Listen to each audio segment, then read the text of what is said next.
At ngayon nga guys, ito ang part 2 ng paggamit natin ng bone brightening soap sa ating muka. At sobrang effective niya guys sa muka.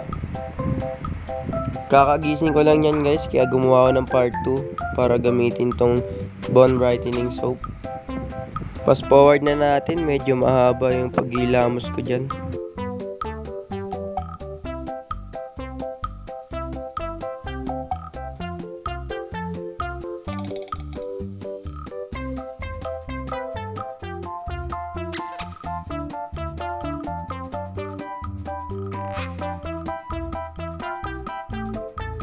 At ayun guys, tapos na tayo maghilamos at tayo magbabanlaw na. Fast forward na ulit natin guys, medyo mahaba.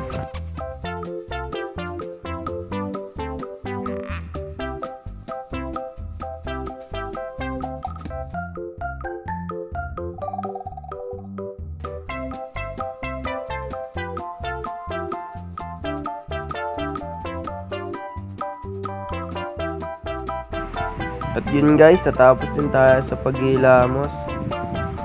At ito na nga guys, gagamit na tayo ng pang umaga natin na cream.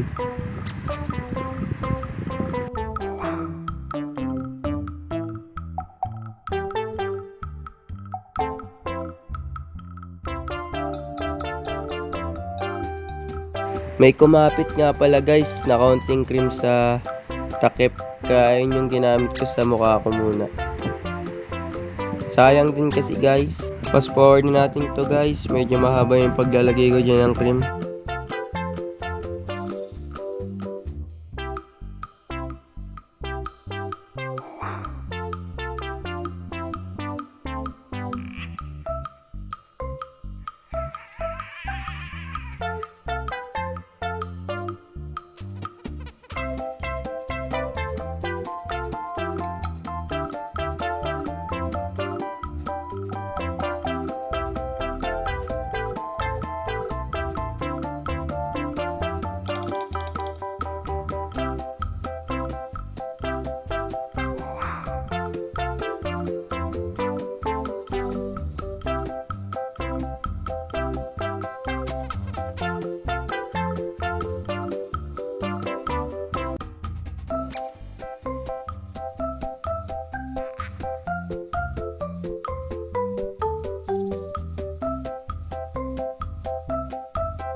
Yun guys, natapos din tayo sa paglalagay ng cream.